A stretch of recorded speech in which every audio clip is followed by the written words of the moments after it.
think we can all agree everybody likes cancel culture. Everybody likes cancel culture? Mm-hmm.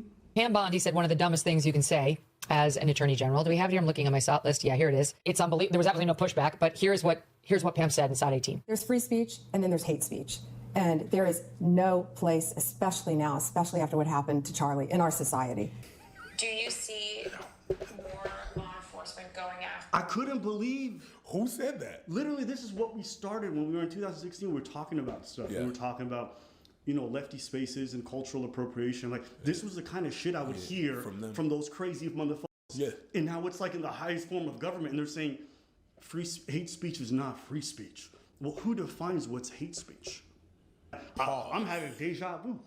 Groundhog Day. Oh. I'm like, literally, when I heard this, I couldn't believe she had said that. I swear to God, I swear it was a couch there. I swear it was a couch there. I'm just surprised that her hair is blonde and not blue. That's crazy. Do you see more law enforcement going after these groups who are using hate speech and putting cuffs on people so we show them that some action is better than no action? We will absolutely target you, go after you, if you are targeting anyone with hate speech. Okay. That was crazy. It's crazy because you're saying that because you're protecting Charlie, but Charlie was doing that. It's just not your people against your people, so you're okay with it. By your standard, by what you're saying, Charlie should have been in jail. Well, what if a radical, crazy person gets into office on the left side and says that if you don't identify a trans person by the proper pronouns, that's hate speech? What then? Now, shout out to at least, Megyn Kelly here. I saw a couple other conservative creators who are actually speaking out against this because we all should. There's no sentence that Charlie Kirk would have objected to more than that. Hate speech does not exist legally in America. There's ugly speech, there's gross speech, there's evil speech, and all of it is protected by the First Amendment. Keep America free. Okay, and this is like the point where I feel like I'm back in 2015. I'm hearing throwback lines I haven't heard in almost a decade, or that haven't been popular. And now they're being ushered by the Attorney General, which is pretty much the highest point you could be for the law. And I'm just like, it's up there. And when I'm like, and it's coming from a conservative person, I'm like, there's no way this is real. Listen to this. I'm feeling throwback, but from the opposite side. Usually, back in the days, the conservative people were saying like, hey, we can't say anything no more. But now, is more liberal people are saying like, we can't say nothing no more. Yeah, that's the throwback is reversed. You know what I mean? Mm-hmm. And look, I said it before, right? I'll say it right now. I'm for people losing their job. If you want to post swastika and you want to say a bunch of rape or celebrate people dying and saying it's fucking, lose your job. You're a fucking idiot. Don't post that shit online, dummy. With that in mind, that's completely different. When the Attorney General is talking about bringing the weight of the law in arresting you, I might fire you, but I'll fight for the fact that you should never go to jail for what you say. By sending them to jail? Nah. This is where you start going Looney Tunes. Everybody's a snowflake. Yeah. This is a snowstorm right now. But in light of the Charlie Kirks stuff, there's been a lot of people who've been getting fired by the administration, by a lot of different people. I was just fired from my job. I was just fired from my job. The Jimmy Kimmel stuff I thought was interesting. I heard what Jimmy Kimmel said that got him fired. Did you hear? No. New lows over the weekend with the MAGA gang desperately trying to characterize this kid who murdered Charlie Kirk as anything other than one of them and doing everything they can to score political points from it. In between the finger pointing, there was grieving. On Friday, the White House flew the flags at half staff, which got some criticism. But on a human level, you can see how hard the president is taking this. My condolences on the loss of your friend Charlie Kirk. May I ask, sir, personally, how are you holding up over the last day and a half, sir? I think very good. And by the way, right there, you see all the trucks? They've just started construction of the new ballroom for the White House, which is something they've been trying to get, as you know, for about 150 years.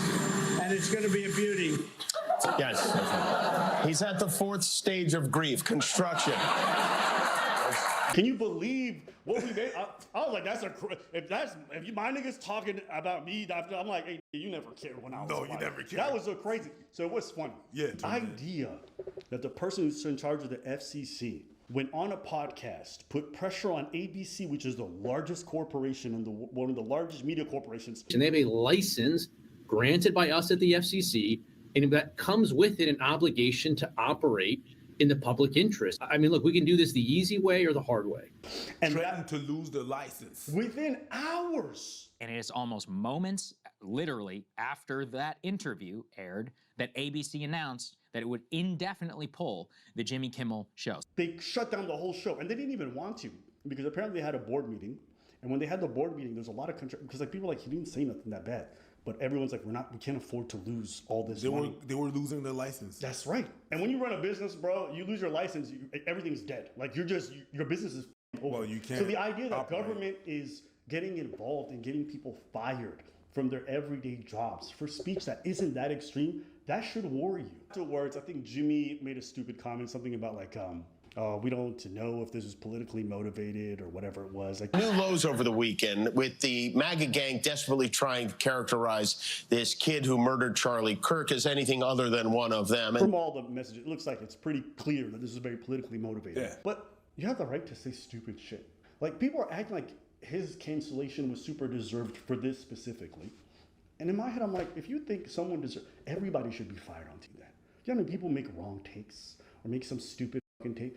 This wasn't even that bad. Every time we allow somebody to be incredibly corrupt because it benefits us, when the shoe's on the other foot, it'll be too late because you already tied the shoelaces on the other one. And bitch, no one walking out with one shoe. This is ABC, right? That means that anybody online has no chance. If the FCC comes for YouTube or the FCC comes from any of these social media platforms and applies a little pressure, your channel's getting banned within seconds. We've already seen how flimsy YouTube is.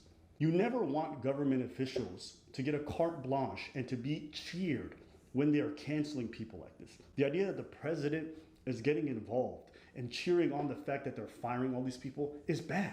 And I think I've come to terms with the fact that I don't even think I necessarily totally disagree with cancel culture. But we know you don't disagree with cancel culture. That's right. If you're a prankster, you get canceled. Now people say that's not cancel culture. That's consequences. It is. Well, that's also cancel culture. Sure. If you do a campaign to get somebody fired for things that they said by contacting their employer, yeah, it's cancel culture. That's cancel culture, right? I've come to accept that everybody is for cancel culture. You've heard all levels of politician. You've heard people on the right, left saying these people should lose their job for celebrating. I'm like, okay. But then there's people who get fired just for saying, I didn't like the guy. There's some people who they made a post quoting some of the horrible things that they felt Charlie said, and they also got fired. And people contacted their job. Libs of TikTok made a post. This police officer basically said, listen, and even though I don't wish him harm or whatever, I'm not going to sit here and mourn his death. Is that a fireable thing? It is today. I think we can all agree, or most of us can agree.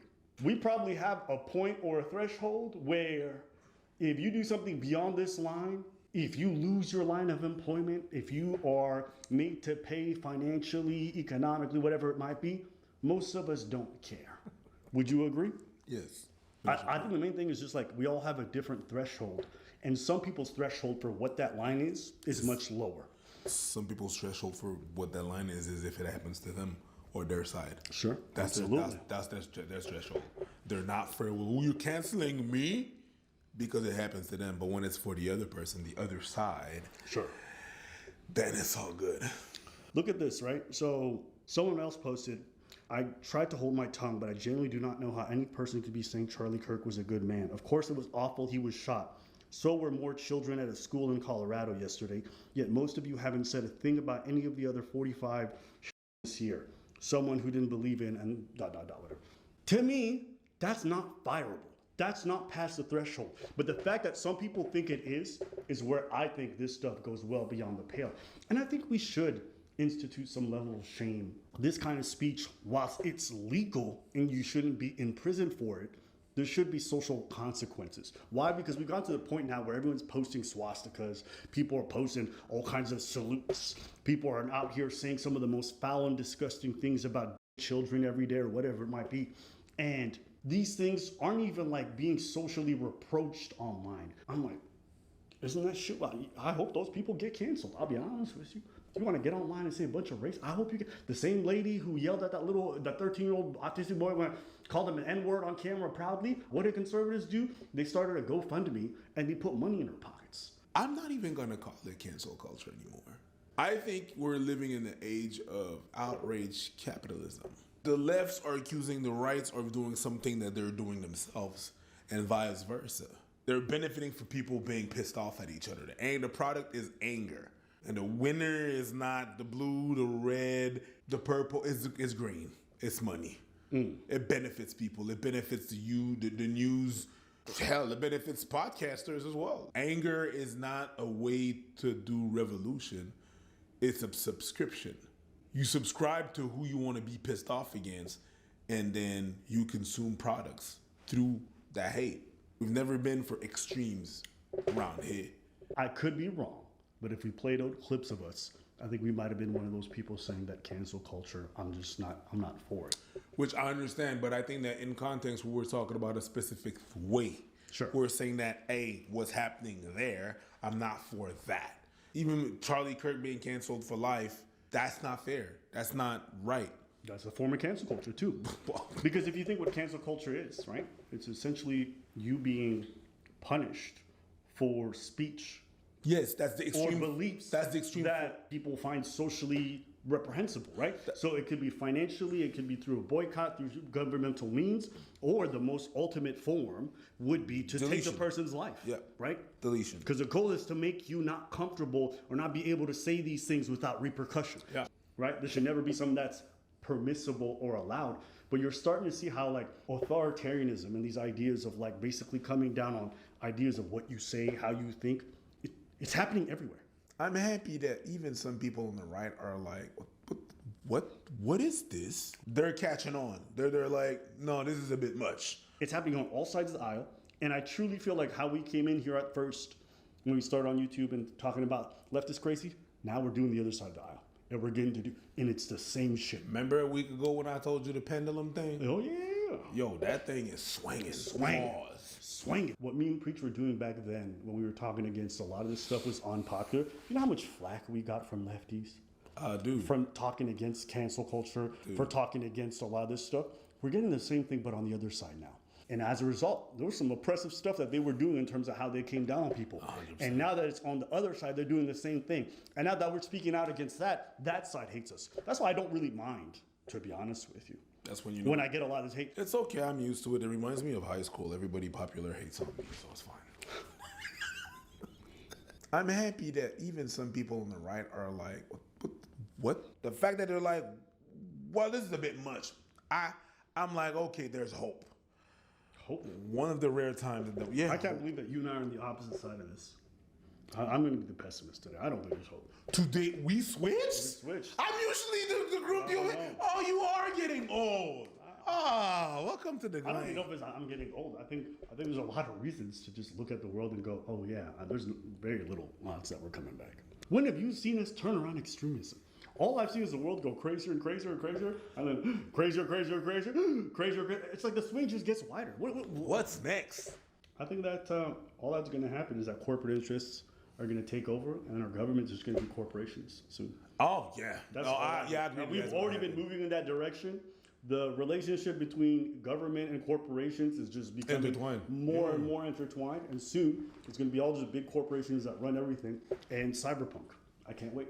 I want to get prosthetic limbs. I'm already accepting my fate. He's talking about his dick, legs, arms, everything. I'm getting the eye patch, everything. Oh, you? Yeah, X-ray vision. I'm seeing all the naked ladies. It's not cheating. Go gadget. Yeah. So for me, like, do I have optimism? Not really. But can you wait for it? You can't. I can't wait. I can't wait. All right, let's know what y'all think in the comments.